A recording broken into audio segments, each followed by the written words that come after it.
A Bíblia ensina que a popularidade perante o mundo significa a morte. As ferramentas mais eficazes de Satanás são a conformidade e o comprometimento.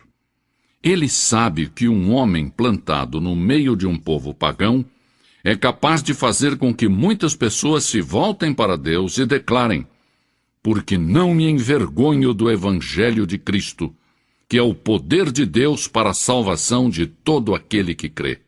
Romanos 1,16.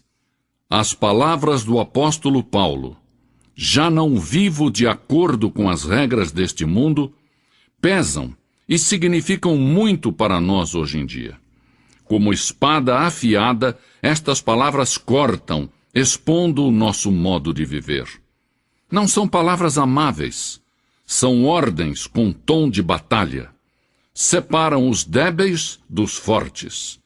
Mas são palavras que inspiram e necessitamos escutá-las ainda hoje.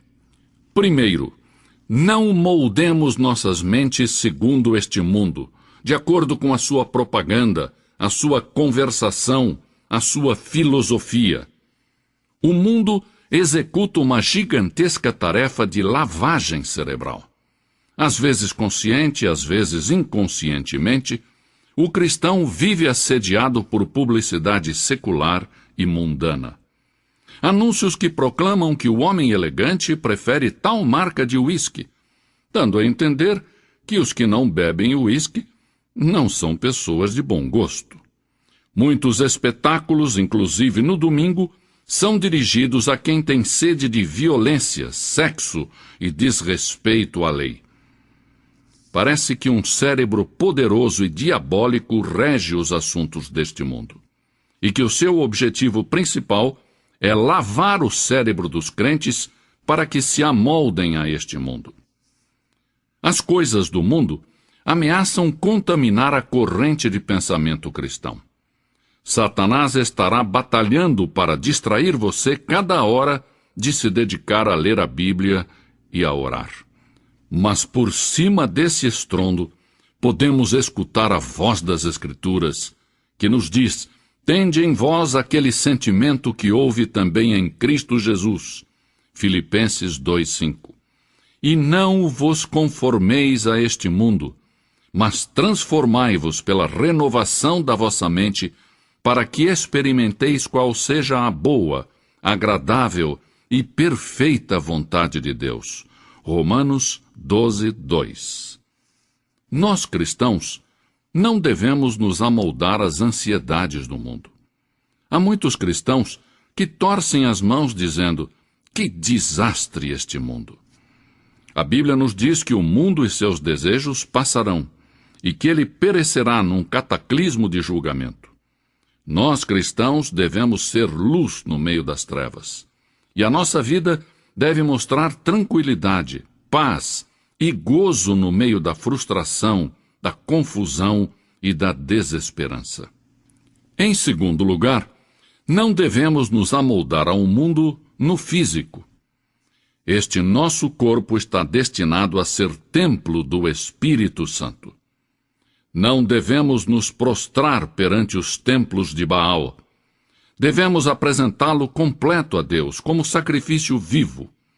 O nosso vestir, as nossas atitudes e os nossos atos devem ser todos para a honra e a glória de Cristo. O propósito de Deus para nós é que nos amoldemos à imagem do seu Filho.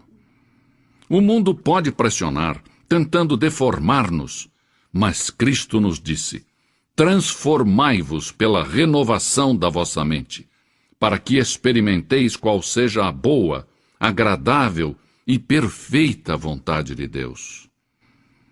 Em terceiro lugar, não devemos nos moldar ao mundo no aspecto social. O mundo tenta nos absorver, metendo-nos em sua sociedade secular e moldando-nos à sua imagem mundana. Mas Cristo nos estimula a não nos ajustarmos a esses critérios. Disse sobre os que creem nele: eles não são do mundo, assim como eu não sou do mundo. João 17:16. Uma grande parte da nossa conversação é mundana e não espiritual. É fácil copiar os hábitos do mundo e passar as noites falando de política, de esportes, modelos de automóveis ou espetáculos da moda. Muitas vezes, esquecemos que acerca da santa conversação devemos edificar-nos uns aos outros e que devemos ocupar-nos das coisas celestiais e não exclusivamente das terrestres. É certo que Jesus comeu com publicanos e pecadores, mas ele não se deixou ser absorvido e moldado pelo grupo. Ao contrário, ele aproveitou cada oportunidade para apresentar a verdade espiritual e levar as almas da morte para a vida. Os nossos contatos sociais devem ser não apenas agradáveis, mas também úteis, como oportunidades para compartilhar a nossa fé com aqueles que ainda não conhecem a Cristo de perto. Em quarto e último lugar, não devemos nos moldar ao mundo quanto ao aspecto espiritual. Não devemos ajustar-nos àquele que o mundo define como religioso, mas devemos esforçar-nos para cumprir o que Deus exige para sermos seus discípulos. Nos tempos de Isaías, nenhuma nação era tão religiosa quanto Israel. O templo, estava sempre cheio. O sangue dos sacrifícios fluía no altar. O povo observava estritamente as festas religiosas, e na casa de Deus ressoavam as orações. Mas o culto de Israel carecia de profundidade, de devoção genuína. A nação estava deteriorando a moral, apesar de que as multidões enchiam o templo. Pela boca de Isaías, Deus então disse: Não continueis a trazer ofertas vãs. O incenso é para mim abominação. As luas novas, os sábados e as convocações de assembleias, não posso suportar a iniquidade e o ajuntamento solene. Isaías 1:13. Logo, Isaías indicou ao povo como voltar a obter o favor de Deus. A este povo, que era membro da igreja, a este povo que tinha sido educado de acordo com as formalidades das suas leis religiosas, mas que não vivia corretamente durante a semana, Isaías os advertiu acerca do castigo divino. Logo, disse-lhes como se purificar do seu pecado. Isaías disse: Lavai-vos, purificai-vos, tirai de diante dos meus olhos a maldade dos vossos atos. Cessai de fazer o mal. Vinde, pois, e arrazoemos, diz o Senhor. Ainda que os vossos pecados são como a escarlata, eles se tornarão brancos como a neve. Ainda que são vermelhos como o carmesim, tornar-se-ão como a lã branca. Isaías 1:16, 18. Há milhares de pessoas que não se entregam a Jesus Cristo porque se moldaram ao mundo. Temem ser chamados de fanáticos ou de puritanos. Mas o cristão verdadeiro não é conformista. Assim, apelo aos cristãos de todas as partes que se tornem seguidores fiéis de Jesus Cristo, que não se amoldem ao mundo, mas antes, dia após dia, se transformem na própria imagem da pessoa de Jesus Cristo. Disse Jesus: Quem não leva a sua cruz e não me segue, não pode ser meu discípulo.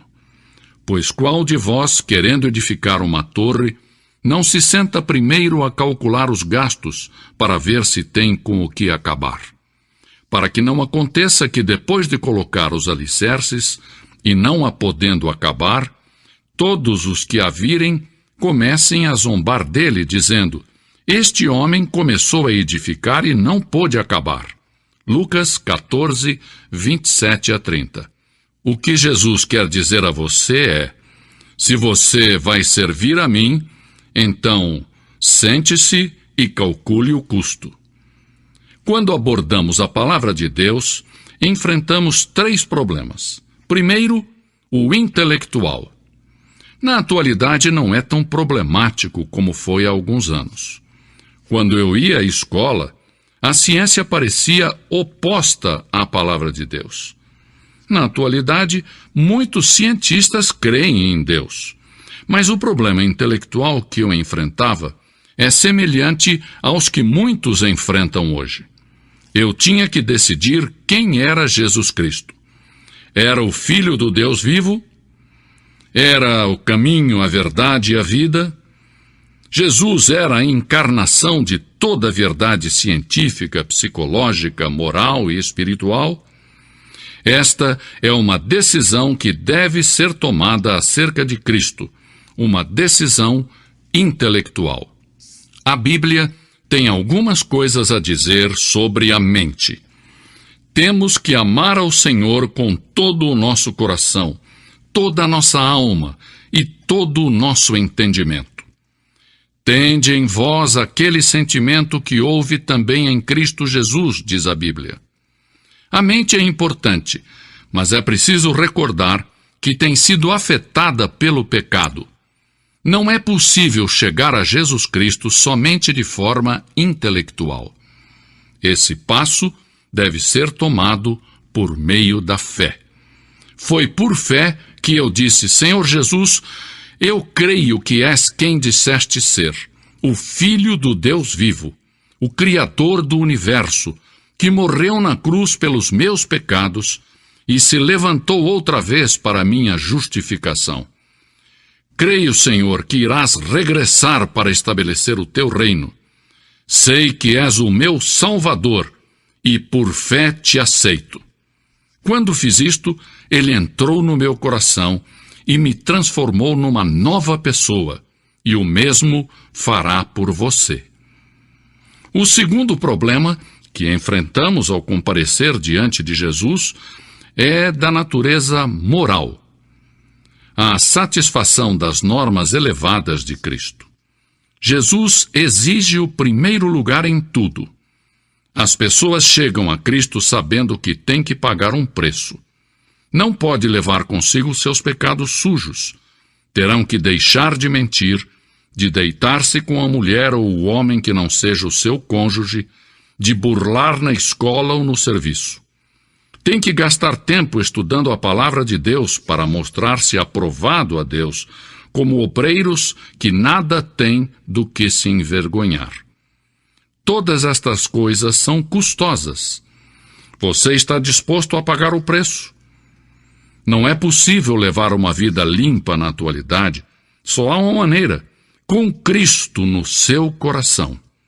O apóstolo Paulo disse: já estou crucificado com Cristo, e vivo não mais eu, mas Cristo vive em mim. Gálatas 2:20. As Escrituras dizem: pois o pecado não terá domínio sobre vós. Havia uma época em que o pecado reinava na sua vida. Mas quando você aceita Cristo, o pecado já não domina mais você. Cristo reina e pode ajudar você a satisfazer as altas normas morais e éticas que Ele mesmo estabeleceu. De imediato, o aceitar a Cristo não nos fará perfeitos. Suponhamos que você aceite a Cristo e se rebele e caia. O que acontece? Diga então imediatamente: ó Senhor, lamento, perdoa-me. Eu me afasto deste pecado com a tua ajuda e não quero voltar a cometê-lo. Se você o confessar, Ele, Jesus, é fiel e justo para perdoá-lo. Se tem pecado, corra para Ele e diga: Senhor, tenho pecado, me arrependo, e eu me rendo perante a Ti. O terceiro problema ao aceitar a Cristo é emocional, porque em realidade todos nós somos mente, vontade e emoções. Deus quer ser o Senhor da sua carreira, do seu casamento, das suas amizades, da sua moralidade. Quer que entreguemos tudo. Ninguém diz que tem que chorar ou rir quando aceitar a Cristo.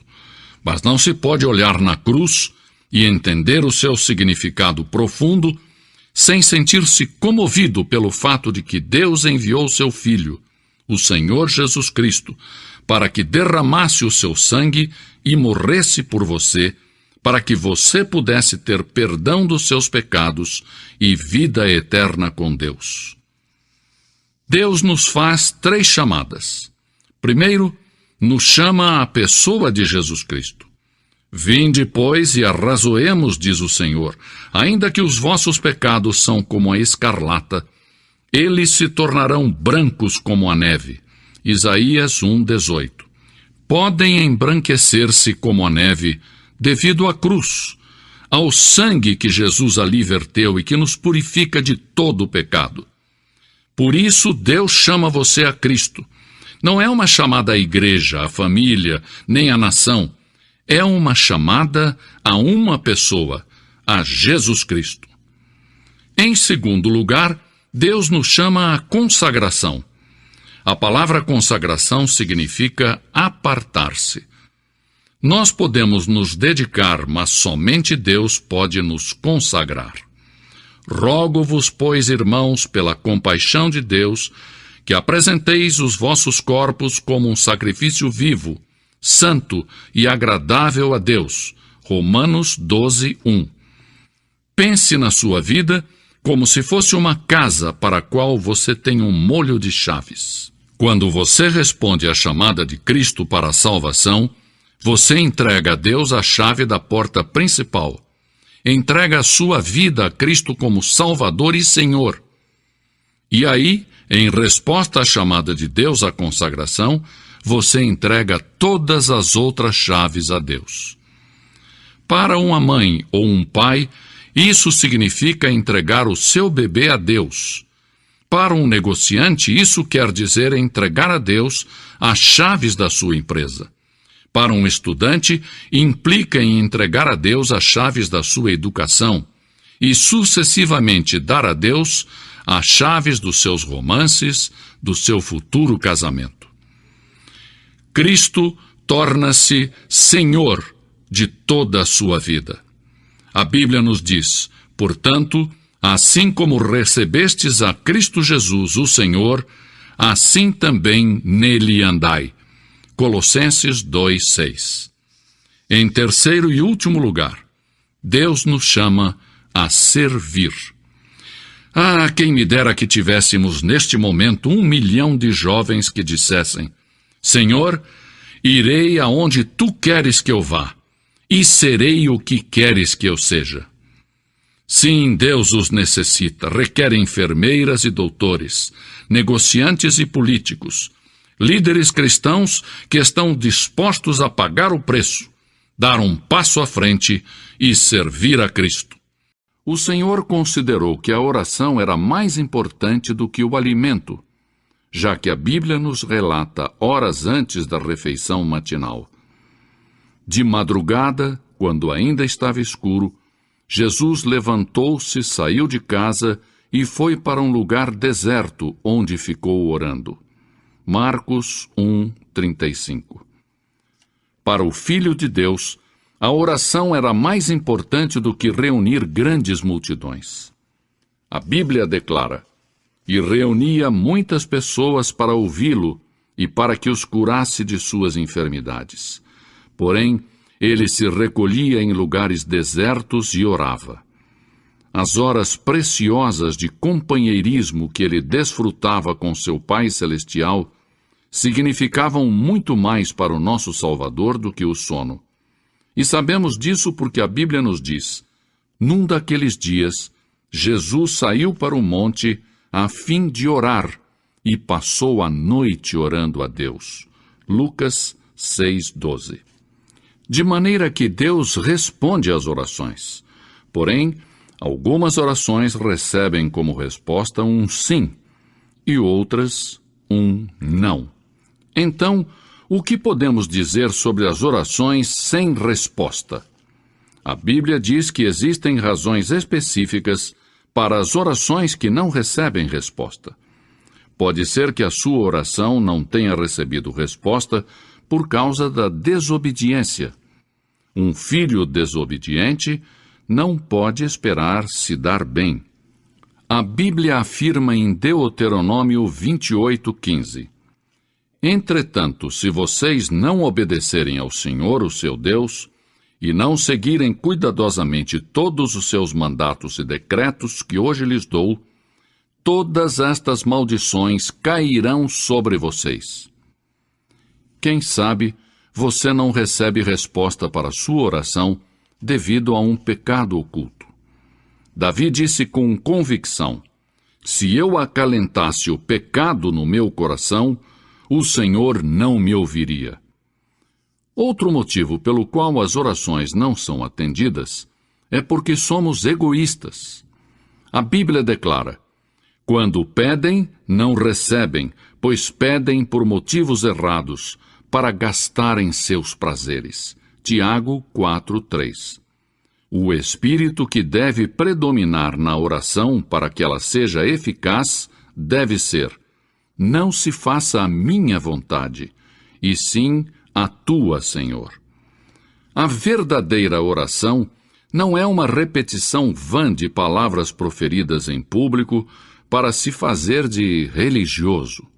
Jesus disse: e quando orarem, não sejam como os hipócritas. Eles gostam de ficar orando em pé nas sinagogas e nas esquinas, a fim de serem vistos pelos outros. Eu lhes asseguro que eles já receberam sua recompensa.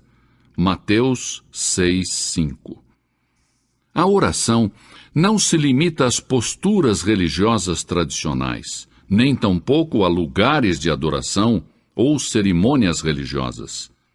A Bíblia diz em 1 Timóteo 2:8: quero, pois, que os homens orem em todo lugar, levantando mãos santas, sem ira e sem discussão. Quando orarem, a postura corporal não é tão importante quanto a atitude do seu coração. Muitas pessoas dão ênfase à posição do corpo durante a oração. Porém, isso tudo tem uma importância relativa. A oração é simplesmente uma comunicação em sentido duplo entre você e Deus.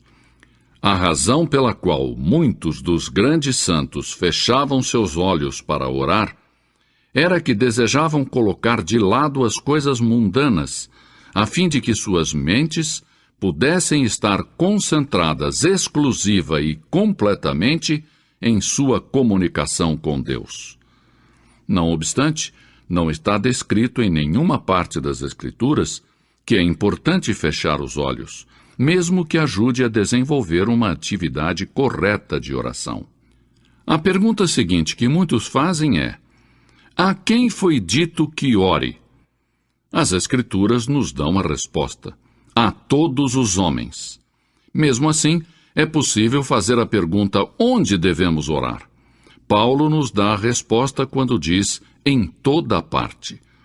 É possível que outros perguntem também: quando devemos orar? As Escrituras dizem: sempre. A oração é um mandato, um dever, um privilégio. Na era moderna em que estamos vivendo, aprendemos a dominar o poder da poderosa catarata do Niágara e tirar proveito para o nosso uso. Aprendemos a manter os vapores presos em caldeiras e liberar o seu enorme poder para impulsionar nossas máquinas e fazer avançar os nossos trens. No entanto, são poucos os que aprenderam a desenvolver plenamente o poder da oração.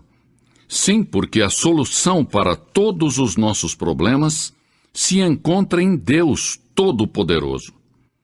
A seguir, examinemos então objetivamente o que a Bíblia diz sobre a oração eficaz. Em primeiro lugar, a oração é para os filhos de Deus. Jesus disse: quando orar, diga Pai Nosso. Deus tem uma responsabilidade especial para com seus filhos. E a menos que tenhamos ingressado para a família de Deus mediante um novo nascimento, não temos direito de pedir favores a Deus. Cristãos recém-convertidos me dizem: não sei orar, não conheço as palavras adequadas. Quando os nossos filhos estavam aprendendo a falar e encontravam dificuldade para achar a palavra correta, tentavam de todas as maneiras que eu e minha esposa pudéssemos entendê-los. E os erros que eles cometiam faziam com que nós os amássemos ainda mais. Portanto, são mais valiosas para mim aquelas primeiras tentativas de conversação dos meus filhos do que as palavras da maioria dos adultos que falam a mim sem dificuldades ou erros. Em segundo lugar, a oração eficaz tem que ser feita com fé. Palavras de Jesus. Portanto, eu lhes digo, tudo o que vocês pedirem em oração, creiam que já o receberam, e assim lhes sucederá. Marcos 11, 24. Em terceiro lugar, a oração dinâmica surge de um coração obediente. A Bíblia diz, e receberemos dele tudo o que pedimos, porque obedecemos aos seus mandamentos e fazemos o que lhe agrada. 1 João 3, 22. Se você quer que a sua oração chegue até Deus, submeta-se, entregue a Ele suas vontades, e então Ele, o Senhor, escutará a sua petição. Em quarto lugar, devemos orar no nome de Jesus Cristo. E tudo o que pedirem ao Pai em meu nome, eu o farei, para que o Pai seja glorificado no Filho. João 14, 13. Porque não somos dignos de nos aproximarmos do trono santo de Deus, exceto por intermédio de Jesus Cristo. A Bíblia diz, portanto, visto que temos um grande sumo sacerdote que adentrou o céu, Jesus, o Filho de Deus, aproximemo-nos ao trono da graça. Hebreus 4, 14 e 16.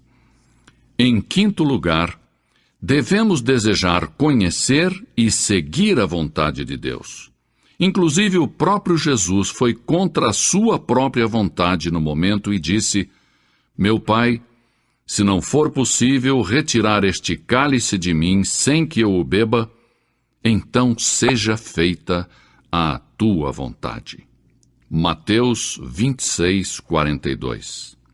A oração faz com que nos adaptemos aos verdadeiros propósitos de Deus, para nós mesmos e para o mundo.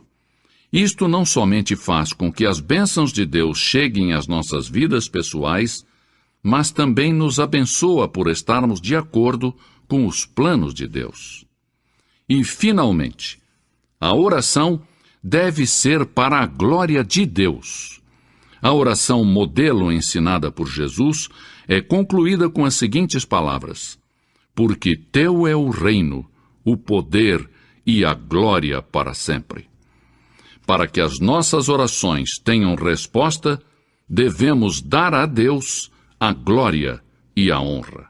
As pessoas não gostam da palavra estreito, mas Jesus Cristo disse que há dois caminhos para a vida futura, que há dois destinos, o céu e o inferno, e que o caminho para o inferno e a destruição é amplo, enquanto o caminho que leva ao céu é estreito, e poucos são os que o seguem. Cristo não dividiu os homens em ricos e pobres, negros e brancos, sábios e ignorantes. Não. Ele os dividiu em duas classes, os que vão pelo caminho amplo que leva à destruição e os que seguem o caminho estreito que conduz à vida eterna. Em qual caminho você se encontra? Você pode entrar no caminho amplo sem nenhum esforço, viajar pelo caminho dos pervertidos sexuais, os traficantes de drogas, os assaltantes, os homicidas. Muitas pessoas que estão nas igrejas também andam por esse caminho. Mateus, o evangelista, nos conta que na mesma ocasião em que Jesus falava sobre o caminho amplo, descreveu algumas pessoas que pensavam estar andando rumo ao céu, mas que ao chegarem ouviram dizer, nunca os conheci.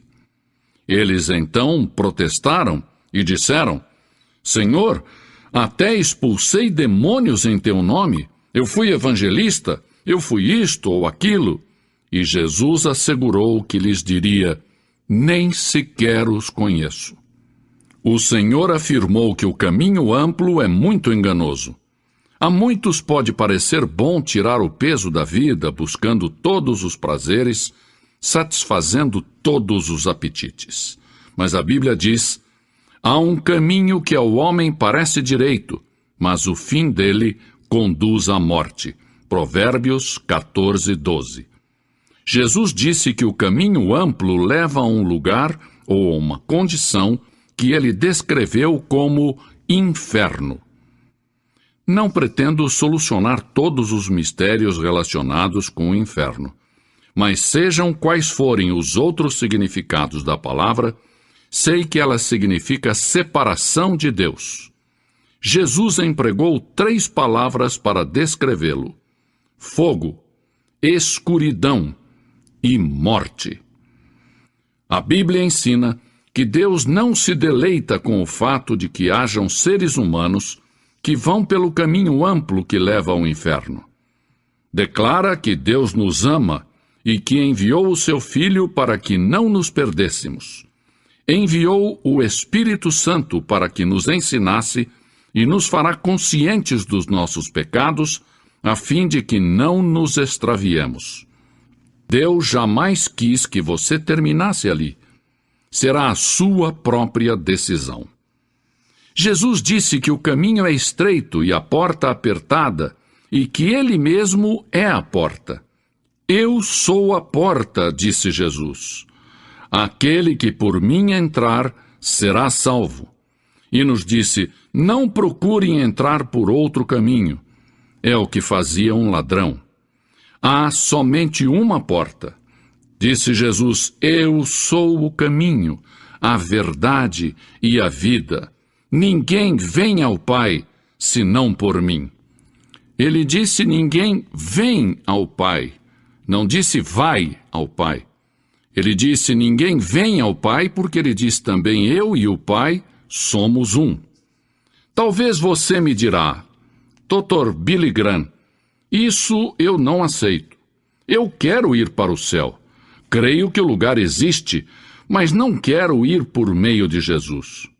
Pois então eu lamento, porque neste assunto não há alternativas. A Bíblia não me autoriza a regatear com as almas, nem a oferecer normas menos elevadas. É verdade que vivemos numa era de tolerância, em que se pode crer em qualquer coisa, mas também é certo que existem leis em todos os aspectos da vida. E Jesus nos tem dado um regulamento preciso acerca de como chegar ao céu.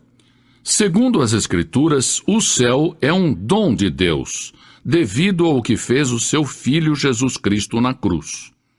Como será o céu? Do mesmo modo em que há um mistério quanto ao inferno, há quanto ao céu. Todavia, creio que a Bíblia ensina que o céu é um lugar concreto. Será uma das estrelas? Não sei, e não me aventuro a especular a esse respeito. A Bíblia não nos diz. Creio que ali no espaço, onde há milhões de galáxias, cada qual com um diâmetro de 100.000 anos-luz ou mais, Deus poderá achar algum lugar para nos colocar no céu. Não me preocupa a sua localização. Sei que será onde Jesus está. Ali é o céu. Jesus disse aos seus seguidores: vou preparar um lugar para vocês. Nos diz que Abraão esperava a cidade que tem fundamentos, cujo arquiteto e construtor é Deus. Nesta vida, não há nada permanente, nada duradouro. Mas existem algumas coisas que sabemos sobre o céu. Uma delas é que será o nosso lar. Na vida futura, nós que conhecemos a Cristo, seremos semelhantes a Ele. Não haverá discriminação racial, nem pobreza, nem guerra. A polícia não terá trabalho algum. A utopia com a qual temos sonhado, que achávamos impossível construir na Terra e que não obtivemos êxito, essa vai estar no céu. o céu será um lugar de serviço. Alguns creem que a vida celestial consistirá em ficar apenas sentado debaixo de uma palmeira, sem fazer nada, mas no livro do Apocalipse 22:3, lemos que os seus servos o servirão. Isto significa que teremos trabalho a fazer, um trabalho gostoso de fazer. O céu será um lugar no qual os mistérios se clarearão. Por que existiu sofrimento na terra? Por que perdemos os nossos entes queridos num momento determinado? Compreenderemos algo acerca da enormidade do pecado. Saberemos por que há um inferno e por que Deus permitiu que o diabo existisse por tanto tempo. Entenderemos algo como o preço que Cristo pagou na cruz pela nossa salvação, de uma forma que agora não conseguimos entender. Há 10.000 perguntas que eu quero fazer ao Senhor logo que eu chegar ao céu. Entre elas estarão os problemas que me são apresentados por estudantes universitários, aos quais não tenho podido responder porque são mistérios na Bíblia. Como muitos outros, tenho posto a minha confiança para a eternidade no fato de que a Bíblia é a verdade e que Jesus sabia muito bem o que dizia. Se você ainda não colocou a sua fé em Jesus, eu peço que você o faça já. Como indivíduo, você tem o direito de rejeitar a minha sugestão. Não está obrigado a crer no que eu tenho dito. Você tem o livre-arbítrio, a liberdade de escolha. Eu também possuo a mesma liberdade e aceitei a oferta da salvação feita por Deus por meio de Jesus Cristo. Ele tem dado respostas a muitas coisas da minha vida e me tem proporcionado paz, segurança, serenidade. Por último, direi que o céu será o lugar da coroação final do Rei dos Reis, quando Cristo será coroado Rei do Universo. Que dia maravilhoso será aquele! Eu anseio por ver a sua chegada. Tenho um assento reservado. Não foi adquirido com ouro nem com prata, mas com o sangue de Cristo na cruz. Os cristãos não devem andar cabisbaixos nem sem esperança, porque vamos rumo ao céu. O mundo não é o nosso lar. Temos que colaborar o máximo possível nesta terra, mas nós estamos a caminho de um mundo melhor. Quando compreendemos bem este fato, podemos servir melhor ao Senhor nesta vida. Os astronautas, antes de colocar os seus pés na Lua, fazem simulações e experiências para ficarem bem preparados. Se você pensa em colocar os seus pés no céu, terá que praticar um pouco enquanto está aqui na Terra. Terá que ensaiar pondo os seus pés na rocha dos séculos, que é Jesus Cristo. Afinal, em que caminho você está andando hoje? Em que direção você está viajando? Vai para a destruição pelo caminho largo, que parece no início agradável, ou vai para a vida eterna, junto a Deus, rumo ao céu? Você pode escolher. Pode dar o primeiro passo. É custoso. Não é fácil entrar pela porta estreita. Não é fácil seguir a Cristo. Mas é uma experiência gloriosa e cheia de maravilhas, ainda aqui na terra. Pense por um momento. Porque a Escritura diz, pela fé Moisés, quando o homem, talvez 17 ou 18 anos de idade, recusou ser chamado filho da filha do faraó. Recusou. Ele fez uma escolha, preferindo ser maltratado junto com o povo de Deus, a usufruir prazeres transitórios do pecado. Agora, observe que ele estava no Egito. Era filho da filha de Faraó, herdeiro do trono do Egito. E talvez seria o próximo faraó. Mas ele fez uma escolha, porque sabia que seu povo, o povo de Israel, era escravo dos egípcios. E ele teve que tomar uma decisão no auge da sua glória. e no auge de tudo o que lhe foi oferecido. E ele disse não a Faraó: não vou ser seu filho, prefiro sofrer e morrer com o meu povo e servir o Deus vivo e verdadeiro. E foi exatamente o que ele fez. E conhecemos Moisés hoje como um dos grandes homens da história. Ele rejeitou os prazeres transitórios do pecado. E há uma diferença entre prazeres e alegria. Quem ama os prazeres empobrecerá, diz a Bíblia. E ela cita um homem que disse: entreguei meu coração à loucura e aos seus prazeres, mas tudo isso é correr atrás do vento. Quem vive em prazeres está morto, embora viva, amando os prazeres mais do que a Deus. A Bíblia diz que há pessoas que amam os prazeres mais do que amam a Deus. É o seu caso? Você ama Deus mais do que ama prazeres pecaminosos? Não falo de esportes e todas essas coisas maravilhosas que temos. Falo de prazeres pecaminosos. Mas a alegria é produzida pelo Espírito Santo. E há centenas de passagens que falam dessa alegria. Você pode ter alegria, mesmo quando não tem prazer, porque a alegria é profunda. O anjo disse aos pastores naquela grande noite: não temais, pois vos trago boa nova de grande alegria, que o será para todo o povo.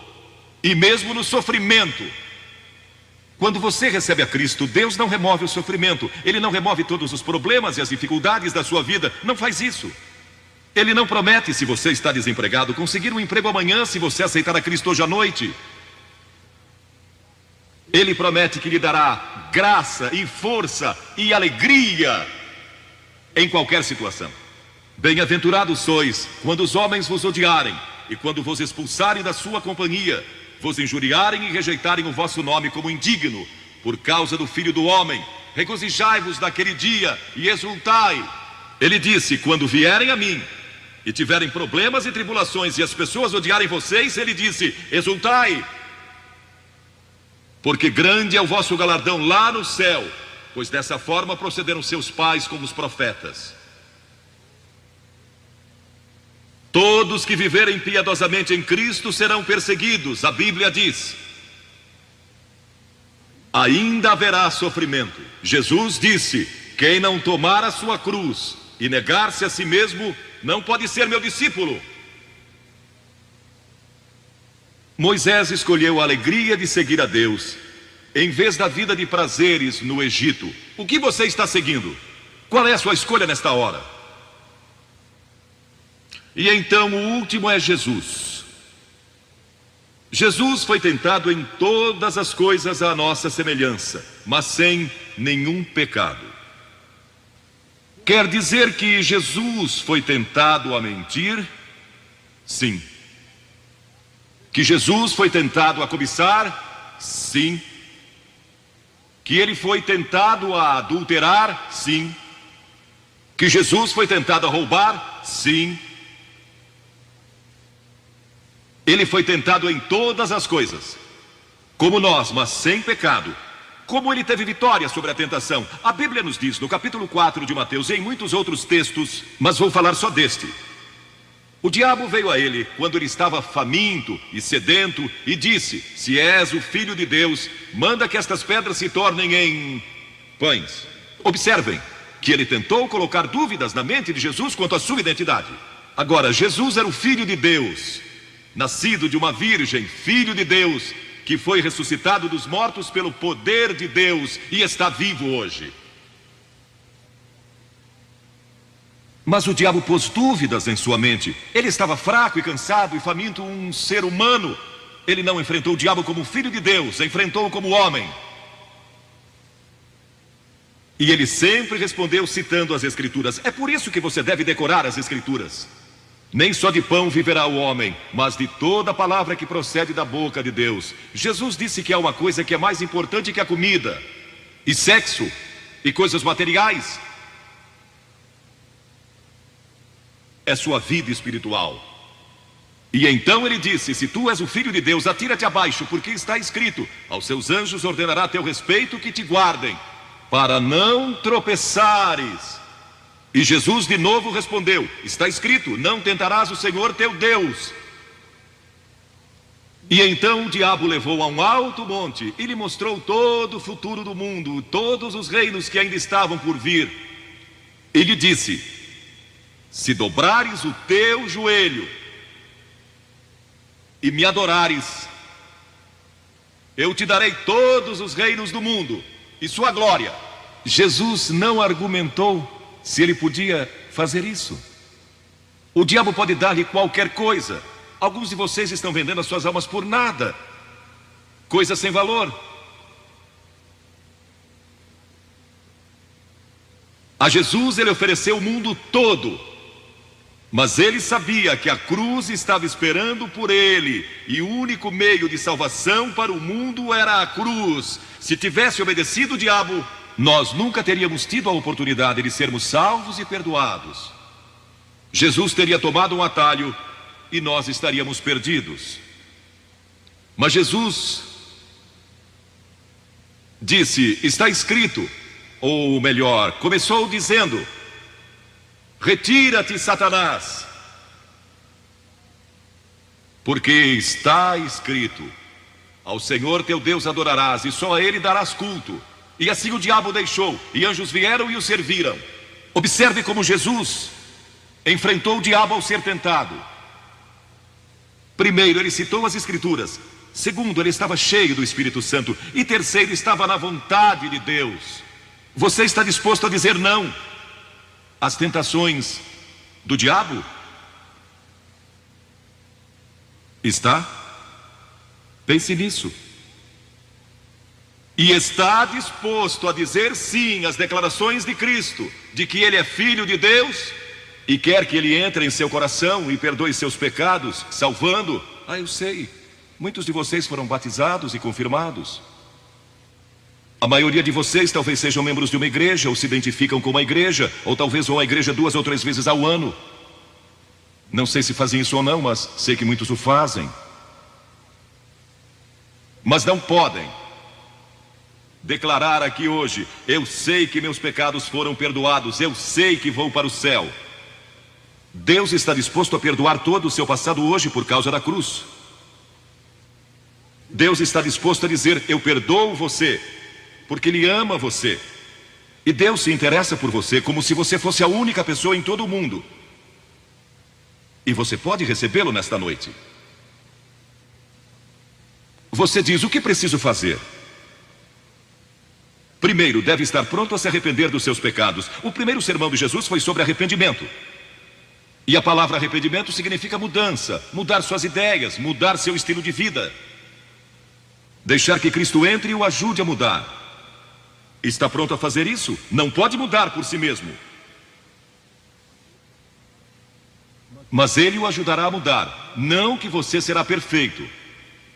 Significa que vai dar à sua vida uma nova direção, e Ele estará com você para ajudá-lo. À medida que você anda dia a dia com Cristo, você vai falhar e vai errar. Não vai ser perfeito, mas Cristo estará com você, se estiver pronto a se arrepender. Diga a Deus: nesta hora eu pequei e me arrependo, e estou pronto a mudar. E então a segunda coisa é que você o recebe pela fé. Cliff disse há pouco que você não pode racionalizar a salvação. Há certas coisas que podemos compreender, mas muitas delas a princípio você não pode entender. Tem que vir como uma criança, dizendo: não posso entender tudo, mas eu te recebo em meu coração hoje pela fé. Pela fé que somos salvos, pela fé e não por obras, para que ninguém se glorie. Pela graça que somos salvos. E então a terceira coisa: você está pronto a sair daqui hoje dizendo: vou segui-lo e servi-lo o melhor que me for possível. Sabem, em nossa reunião em Bristol, algumas semanas atrás, estava ali um jovem de 17 anos, e ele tinha ido à autoescola aquela tarde, e pediu que seu instrutor o deixasse em um dos portões do estádio. E entre aquela multidão, ele encontrou sua família, que tinha sido convidada para a cruzada. E no encerramento, ele e sua irmã fizeram o que vou pedir que vocês façam hoje. Vieram à frente e ficaram diante da plataforma. indicando que estavam entregando suas vidas a Cristo. Uma semana depois, esse rapaz de 17 anos morreu num acidente num túnel que desmoronou. Talvez vocês até tenham lido nos jornais. Ele disse sim a Cristo, nunca imaginando que em poucos dias ele estaria indo ao céu. E nós o veremos lá outra vez. Você sabe para onde iria se isso acontecesse com você? Certifique-se antes de sair daqui. Vou pedir que saiam dos seus lugares agora, centenas de vocês, talvez milhares até, e venham e fiquem aqui na frente, calmamente e reverentemente dizendo ao vir: eu me arrependo dos meus pecados, quero receber a Cristo em meu coração, quero saber que fui perdoado e que um dia vou para o céu, quero esta nova vida. Você diz, mas Billy, por que você pede que venhamos publicamente? Por que em público? Porque toda pessoa a quem Jesus chamou no Novo Testamento chamou em público. Ele disse, se não estiver disposto a me confessar diante dos homens, tampouco eu o confessarei diante do meu Pai que está nos céus. Jesus morreu publicamente por você, despido, sangrando, diante de toda aquela multidão. Por você. Certamente você pode vir à frente hoje declarar sua entrega a Cristo. Não somente os jovens, talvez você tenha 70 ou 80 anos. E Deus falou com você hoje. Levante-se e venha. Vamos esperar por você. Você que está assistindo pela televisão, em outras partes da Inglaterra ou do mundo, também pode tomar uma decisão por Cristo agora. Entregue sua vida a Cristo hoje e tome a decisão que estas pessoas estão tomando, estas centenas de pessoas. Vimos mais de 3.000 pessoas todas as noites. Que Deus o ajude a tomar essa decisão hoje.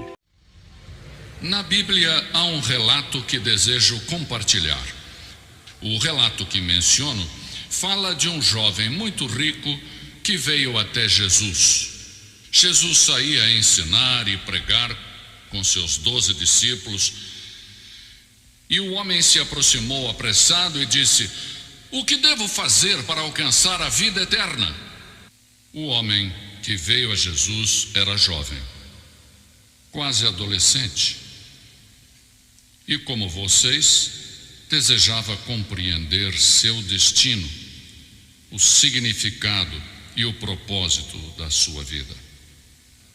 A Bíblia diz que ele estava procurando. Apesar de sua juventude e fortuna, ele buscava algo que nunca encontrava. E como muitos de vocês, é algo que não entendem muito bem, mas que lhes falta em sua vida. Sentem um vazio e não estão seguros sobre o que fazer a respeito. Este jovem buscava o seu propósito.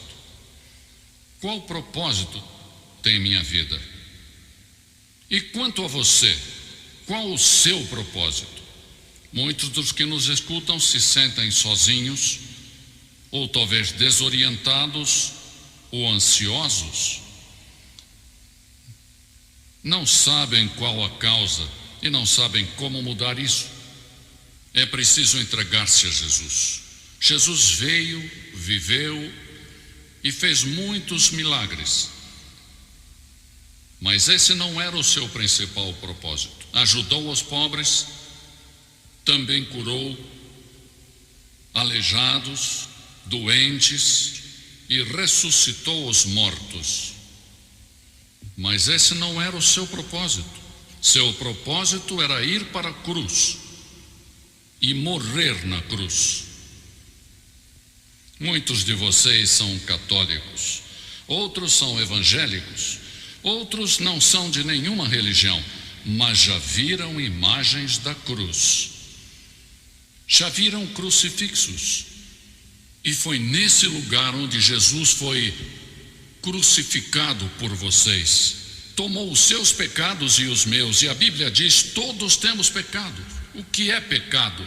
Pecar é violar a lei moral de Deus, violar os 10 mandamentos. A Bíblia diz: quem quebra um mandamento, quebra todos. Eu os quebrei, sou um pecador. A Bíblia diz: o resultado do pecado é a morte, morte eterna, é terminar no inferno. É isso que eu mereço. Eu pequei, violei a lei de Deus. Que necessito fazer? A Bíblia indica que devo me arrepender. O primeiro sermão de Jesus fala sobre o arrependimento. Que significa isso?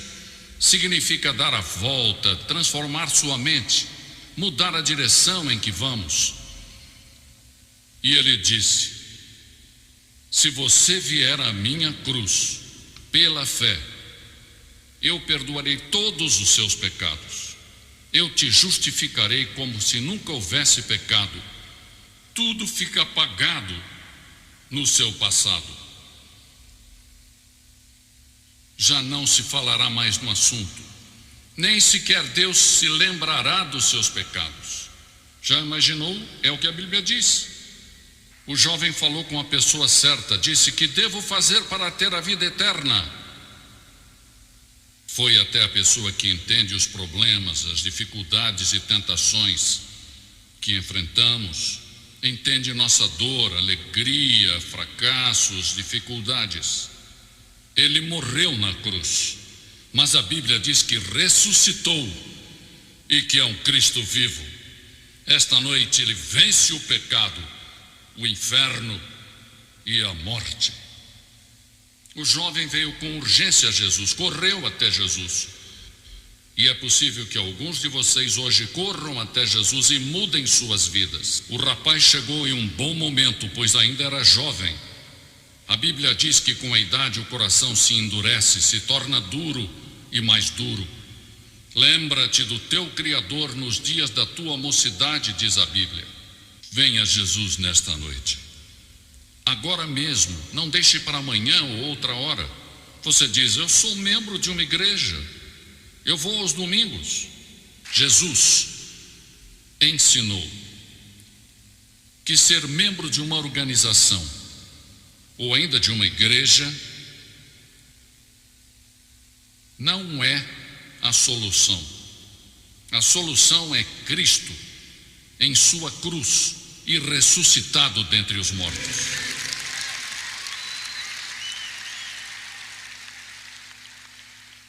E esse jovem disse: que devo fazer? Ele buscava a vida eterna e disse: que devo fazer?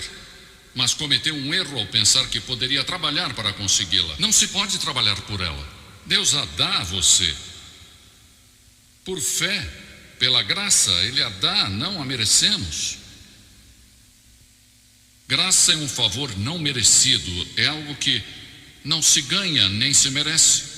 Deus oferece a sua graça esta noite, oferece o seu perdão. Jesus disse: pare e pense. Jesus disse: mas há um preço. Ele disse: há um custo. Se você quer vir a mim, deve abandonar todas as suas posses e dar tudo o que não necessite para os pobres. Depois venha e siga-me. É que Deus te ama, Cristo te ama. Inclusive, morrendo ali na cruz, teve a capacidade de pensar em você centenas de anos do futuro. Ele viu quando você ia nascer, ele viu toda a sua vida e disse: não importa o que Rosa, Maria ou Paulo façam, eu os amarei. Por isso ele se deixou crucificar, porque ele ama você. Ele não ama as pessoas pela cor da sua pele, pelo lugar onde vivem ou por seu estudo. Ele ama porque você é um ser humano criado à sua imagem e é potencialmente um filho de Deus perante Deus. Todos somos iguais diante de Deus. Deus não olha a cor da nossa pele. Somos iguais. E chegamos à cruz, e ao chegarmos à cruz, somos iguais.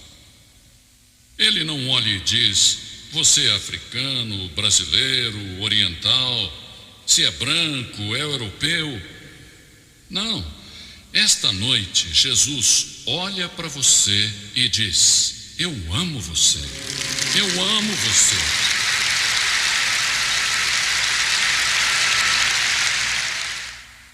Alguma vez você realmente abriu seu coração para Jesus? 100% ou faltou uma parte? Não sabe o que fazer, se sente em uma encruzilhada? Em um livro sobre a geração X, o autor fala de paralisia por opção. É a tendência de não tomar uma decisão quando temos muitas opções. Há tantas opções que não tomamos decisão. Mas você tem que escolher. Esta noite, se você for embora daqui sem Cristo, talvez jamais apareça outra oportunidade como esta. A Bíblia diz: agora é o tempo de aceitar. Hoje é o dia da salvação. Você dirá: o que eu devo fazer? Arrependa-se de seus pecados. Você deve se arrepender e não pode fazer sozinho. Você não pode mudar sua vida por vontade própria. Isso é impossível. Se você tentar, irá falhar. Mas Deus vai ajudá-lo. Essa é a maravilha do arrependimento. Você deve decidir se aceita o presente da vida eterna ou não. Se irá repetir o erro do jovem rico que não seguiu a Jesus e foi embora com tristeza. Ninguém jamais deu as costas para Jesus com alegria. Devemos nos preparar para ir perante Deus. A Bíblia diz: prepare-se para ir ao encontro do teu Deus. Você está preparado? Tem certeza de que é assim? Jesus ama você. Ele morreu por você e ressuscitou. Agora você deve vir, arrepender-se e colocar sua fé nele. Neste momento, vou pedir que faça algo que mudará a sua vida e lhe dará uma esperança que agora não tem. Levante-se e venha agora. Talvez nunca mais tenha outro momento como este. Lembre-se que, seja você quem for, Deus ama você. Jesus está chamando você. E se confessarmos com nossa boca que Jesus é o Senhor e crermos em nossos corações que Deus o levantou dos mortos, seremos salvos. Mas a todos que o receberam, deu-lhes a graça de serem feitos filhos de Deus, a saber, a todos os que creem em seu nome. Tudo é questão de crer. A palavra crer implica compromisso. Você compromete sua vida a Cristo? Então venha. Por que eu peço que você faça isso em público? Porque Jesus foi crucificado em público por nós. E ele disse que se não estivermos dispostos a confessá-lo diante dos homens, ele não nos confessará diante do Pai que está no céu. Você está assumindo um compromisso publicamente e dizendo: Senhor, quero conhecê-lo com toda certeza. Levante-se e venha.